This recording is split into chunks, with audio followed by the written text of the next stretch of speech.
and welcome to Morning Reflections. I am your host, the FAT Mantis, and today I'm going over my personal top 9 wish list for things I want to see in the coming MCU. A lot of shows, a lot of movies, and let's see what they've got going on. Getting into it, number 9, uniforms, the New Mutants. Now, I have to say that the quintessential New Mutants is this right here. This is the image of the New Mutants as everyone essentially knows them to be. Now, like all other comic book characters, they have an elaborate array of different costumes. However, they actually have worn Xavier School's for gifted youngsters main uniform more than the actual Uncanny X-Men have. There are probably more issues of New Mutants wearing them than the X-Men actually have, because the X-Men very quickly, when they were doing bad in the 70s and they had to do giant size, they switched to the we're gonna wear our own things, each individual costumes. But the New Mutants very rarely did that, and it wasn't until they turned into X-Force that their costumes went to hell. I would love to see this costume in full effect. Now I know it's like, how is this possible? Look at the emo kids we're gonna get here. Cannonball looks like a reject from a Nirvana video with his flannels and stuff, and I don't want to see him fight evil in flannels. So I propose this as a possible explanation. If the insane asylum that has them imprisoned is already studying the X-Men, perhaps the original First Class uniforms would be present. As B said in First Class, those serve as a ultra lightweight armor that could protect them. Perhaps our New Mutants could get into these costumes for the final battle. It's going to be very unlikely, but a boy can wish. Number 8, a woke storyline, Black Panther 2. So the reason Black Panther 1 did so well is it wasn't just normal superhero affairs. It spoke so much about Black identity, both from Africa and juxtapositions in America as well. It was put together seamlessly and it worked very well. However, there are rumors that the Submariner is going to be maybe not his chief antagonist, but a character in it. And I would hate for that to degrade into simply an excuse for two heroes to get into a smackdown. It would be a great fight.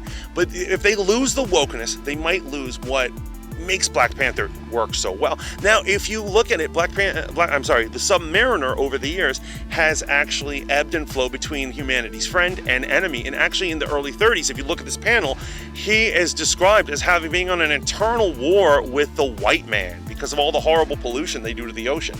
Is it possible that both characters have something more in common than you would think? I would love to see this kind of storyline, and I hope they don't drop the ball on this one. Number 7, for the Eternals movie to go the hell away. The Eternals. That's right, so they're making an Eternals movie, and even though I know who they are, I really don't know who the hell they are. I do not know what they're doing in a movie. I don't know why I want to see this, or why I want to see the Stark's worst sibling play the character, the Black Knight. I didn't ask for it, and I'm certainly not paying for it. I'm glad that it's so easy to pirate things nowadays, although I might skip this one, because I promise you, Angelina Jolie is not making me buy a ticket for this movie. Is it possible that this could be Marvel's first, I don't think failure, it's a pretty strong band, but not so great movie? We will see in the future, but I am not digging it. Number 6, Headgear, all Disney Plus series. Now, you know I'm kind of a stickler when it comes to uniforms. I want the uniforms to be as accurate, maybe not as accurate, but at least good renditions. And basically, when there's a side character or a B superhero, they usually just clad them all in black.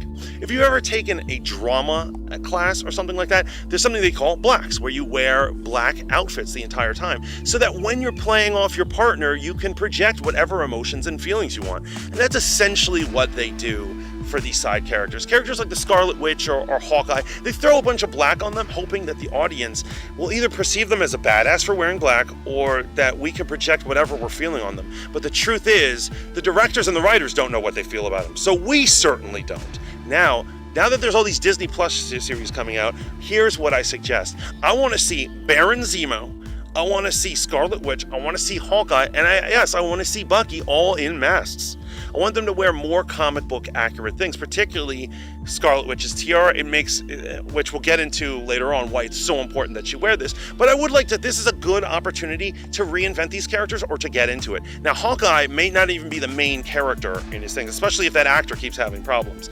Now, he's a handsome fellow, not handsome enough not to wear a mask, so put a mask on. But if he's not going to do it, maybe his predecessor could do it. Because let's face it, if it's Haley Steinfeld who's going to be the new Hawkeye, I do not want to watch her 50 minutes every week with her RBF. Like, straight up, I do not want to see that. So put it under a mask, please. Number 5, Rogue and the depowering of Captain Marvel. Captain Marvel 2. Now, one of my major complaints about Captain Marvel 1 is that she had no actual challenges. She barely had a story arc for herself, a character arc, and she actually suffered no challenges. There was no middle of Act 2 failure or challenge for her to face, and in the very end, her final boss was a misogynist with a handgun. And if he didn't, and she has the powers of a goddess, and if that isn't off-balanced already, he didn't even have his weapon drawn.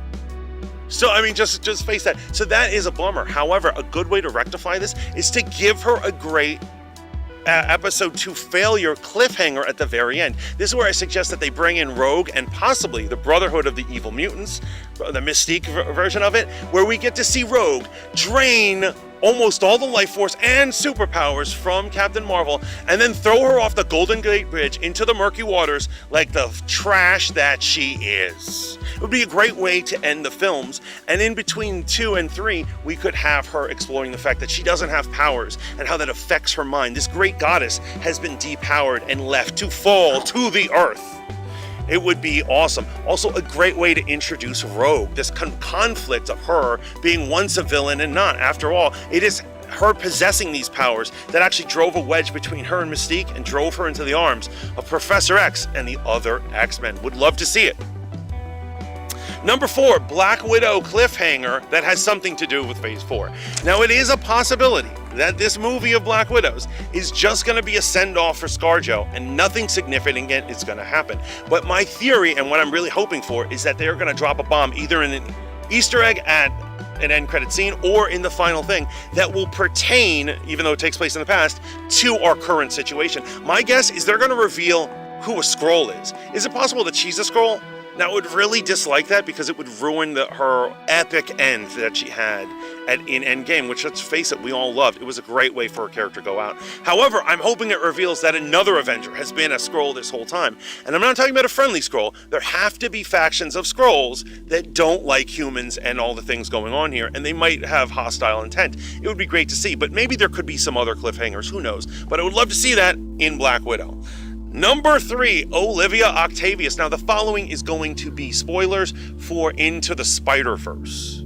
Now, I'll have to say one of the shocking movie moments and great moments is when Olivia Octavius reveals herself, her true name, her powers, and her tentacles. Gender-bending Doc Ock. Now, we've seen Alfred Molina expertly play him. Now, they're having a hard time differentiating Tom Holland from other Spider-Man incarnations. Are actually going out of their way to make this happen. It doesn't always seamlessly work, as Tom Holland kind of blends in as just your typical white boy Spider-Man. Just basic, he's your basic bitch. But what I am suggesting is they could gender bend Doc Ock, and I think it would be fun, a cool addition. After all, in the new Spider-Man franchises, the best thing that I'm getting out of it are these villains. Seeing Mysterio and the Vulture has been a delight. Number 2, the White Vision. And no, I am not bringing race into this. Don't get me wrong. I love Red Vision. Actually, Vision is one of my favorite live-action heroes to see, and that's why I can't hope he doesn't go away after this. But what I'm suggesting is that, like in the comics, I'm hoping that when she brings him back, he is stark white, his costume and skin color, and that he is lacking a soul. And that maybe when Scarlet Witch has her introduction, to being taught actual true magic from Doctor Strange in the Multiverse of Madness, that it will also be a quest for her to find Vision's soul lost in another dimension. It would be awesome to see this transpire. I'm hoping it happens.